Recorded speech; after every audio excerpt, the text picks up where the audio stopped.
ரட்சகருமா இருக்கிற இயேசு கிறிஸ்துவின் இனிய நாமத்தில் உங்கள் யாவருக்கும் அன்பின் வாழ்த்துக்களை தெரிவித்துக் கொள்கிறேன். ஜூன் மாதம் முதல் நாளிலே நாம் கர்த்தருடைய வாக்குத்தத்த செய்தியை கேட்க வந்திருக்கிறோம்.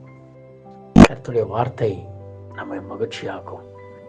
எத்தனை பேர் இந்த நாளிலே கர்த்தர் எனக்கு அவருடைய வார்த்தையை, அவருடைய வழியை, அவருடைய பாதையை எனக்கு காண்பிக்க வேண்டும் என்று விரும்புகிறீர்கள்? எத்தனை பேர் ஆண்டவருடைய வார்த்தைகளை கேட்பதற்கு வாஞ்சியா இருக்கிறார்கள்? மிக மிக மிக மிக குறைந்து விட்டது. கர்த்தருக்கு நன்றி செலுத்துகிற இருதயமும் கர்த்தருடைய வார்த்தையை கேட்கிற இருதயமும் இன்றைக்கு இல்லாமல் போய்விட்டது.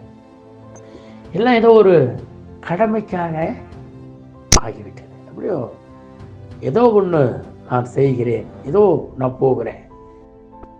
இல்லை, ஒவ்வொரு மாதமும் முதல் நாளிலே தேவ சபையில் ஓடி வந்து, தேவனே இந்த மாதம் முழுவதும் நீங்கள் தான்மா என்னை நடத்தினீங்க, உங்களுடைய ஆச்சரியமான கரங்கள் என்னை நடத்தி கொண்டு வந்தது, உங்களுடைய வழிகள் என் வழிகள் எல்லாம் உங்களுடைய கரம் இருந்து என்னை பாதுகாத்தது. நாம் அப்படி சொல்ல வேண்டும். விசுவாசிங்களுக்கு கர்த்தர் நடத்துகிறார் என்ற உணர்வே இல்லை. அதான் பிரச்சனை. கர்த்தர் தான் என்னை ஒரு மாதமும் பாதுகாக்கிறார், பராமரிக்கிறார். அப்படி இருக்குமானால் நிச்சயமா சொல்றேன், அவருக்கு நன்றி செலுத்தாமல் 1ஆம் தேதி தேவ சமூகத்துக்கு வராமல் இருக்கவே முடியாது. இரண்டாவதாக, கர்த்தருடைய வார்த்தைகளை கேட்க வேண்டும். கர்த்தருடைய உபதேசத்தை கேட்க, சத்தியத்தை கேட்க. இன்னைக்கு அது ரொம்ப இல்லை. இன்னைக்கு ஜனங்களிடத்துல நாங்களாம் பைபிள் வச்சு படிக்கிறோமே, அது அல்ல. உங்களுக்கு என்ன என்ன போதிக்கப்படுகிறது, என்ன உங்களுக்கு சொல்லப்படுகிறது, அதற்கு கீழ்ப்படிய வேண்டும். ஒருவன் இயேசு கிறிஸ்துவிடத்தில் வருகிறான். அவன் கேட்கிறான், நல்ல போதகரே, நான் நித்திய ஜீவனை அடைவதற்கு என்ன நன்மை செய்ய வேண்டும் என்று கேட்கிறான் என்று சொல்றார். உன் தாயும் உன் தகப்பனையும் நீ கனம் பண்ண வேண்டும் சொல்றேன். இதெல்லாம் என்னுடைய சிறு வயதிலிருந்து நான் கை கொள்கிறேன். இன்னும் என்னிடத்தில் என்ன குறை இருக்கலாம்? அவன் நினைச்சிட்டான் பாருங்க, இந்த 10 கற்பனையை கை கொண்டாலே போதும், நான் நித்திய ஜீவனை அடையலாம் என்று ஆண்டவர் சொல்கிறார் அவனிடத்திலே. அதாவது உனக்கு உள்ளதை விற்று தரித்திரருக்கு கூட அதன் பிறகு என்னை பின்பற்றி வா. இதுதான் தேவனுடைய வார்த்தை. அதாவது உங்களுக்கு ஏற்கனவே தெரிந்திருக்கிற வார்த்தை அல்ல, ஏற்கனவே நீங்கள் பழக்கப்பட்டது அல்ல. இன்றைக்கு என்ன உங்களுக்கு கர்த்தர் சொல்லுகிறார், அதை செய்வதற்கு நீங்கள் ஆயத்தமா இருக்கு. அதுதான் ஆண்டவர் எதிர்பார்க்கிறார்.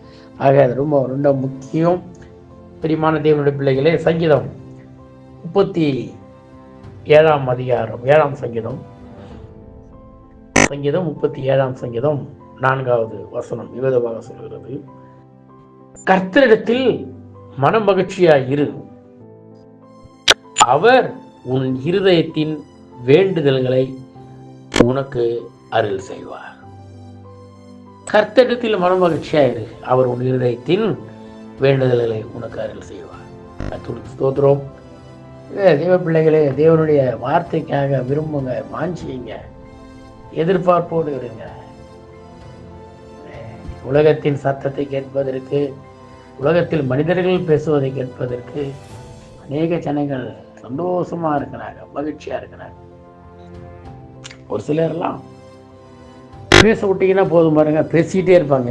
எதையாயிலும் பேசணும்னு பேசுவாங்க. பைபிள் சொல்றது, கர்த்தரிடத்தில் நீ மன மகிழ்ச்சியாயிரு, கர்த்தருடைய வார்த்தையை கேள்.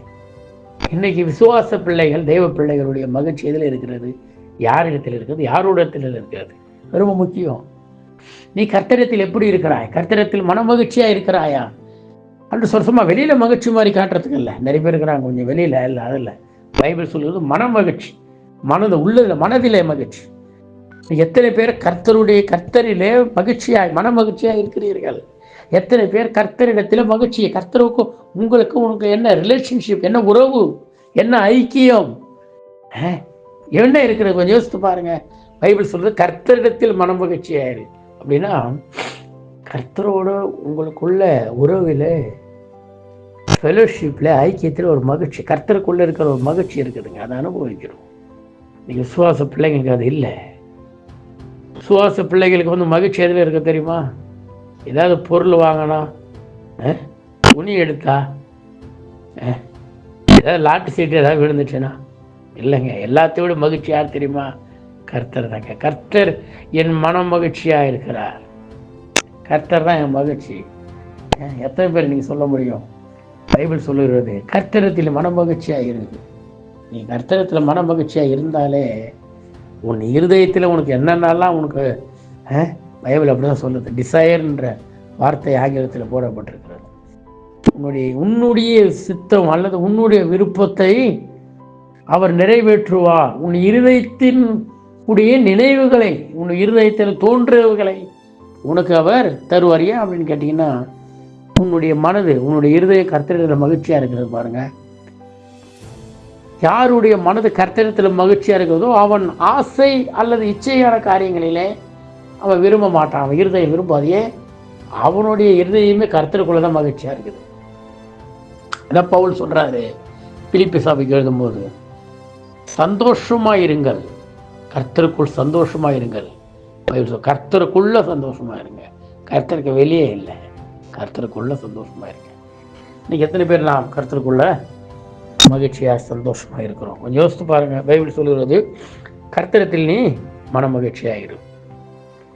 நான் கேட்குறேன், காலை இந்த நாளையில் 1ஆம் தேதி எத்தனை பேர் ஆண்டவரோட மகிழ்ச்சியாக இருக்கிறீங்க? ஆண்டவரோட உறவு எப்படி இருக்கிறது? எத்தனை பேர் ஆண்டவரோடு கூட நல்ல உறவை, நல்ல மகிழ்ச்சியை கை கொண்டிருக்கிறீங்க? கர்த்தர்ன்னு சொன்னால், கர்த்தர் காரியம்னு சொன்னால் எத்தனை பேருக்கு மகிழ்ச்சியாக வருது? பைபிள் கூட என்ன சொல்லுது? கர்த்தருடைய வேதத்தில் பிரியமாயிருந்து இரவும் பகலும் அவருடைய வேதத்தை தியானிக்கிற மனுஷன் பாக்கியவான் என்று சொல்லுகிறார். அப்போ உனக்கு கர்த்தருடைய காரியங்கள் எப்படி இருக்குது சொல்றாரு பாருங்க. அந்த முதல் வசனத்தை கூட கொஞ்சம் பார்த்தா நல்லா இருக்கும்னு தோணுது. சங்கீதம் 37 சங்கீதத்தை ஆரம்பிக்கும் போது இப்படி ஆரம்பிக்கிறாரு, நீ பொல்லாதவர்களை குறித்து எரிச்சல் அடையாதே, நியாயக்கேடு செய்கிறவர் மேல் பொறாமை கொள்ளாதே. நீ இந்த விஷயத்தில் போயிட்டீங்கன்னா உன் கர்த்தரோட உன் மகிழ்ச்சி போயிடும். இன்னைக்கு நிறைய பேர் மகிழ்ச்சியை, கர்த்தரிடத்தில் மகிழ்ச்சியாக இல்லாத காரணம் என்ன தெரியுங்களா? பொல்லாத மனுஷர்கள் மேலே எரிச்சலாக இருக்கிறான். அவன் சரியில்லை, இவங்க சரியில்லை, அவங்க முகத்தை பார்க்க முடியல எனக்கு, ஒரு எரிச்சல்.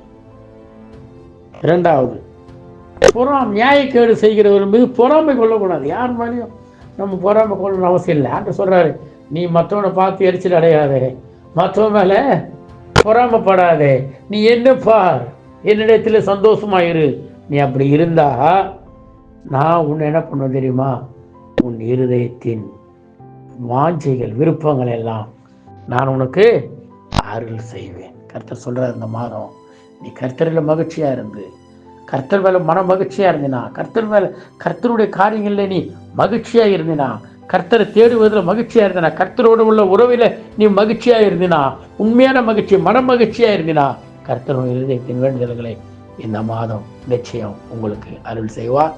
கர்த்தர் தாமே உங்களை ஆசீர்வதிப்பாராக. ஆமென்.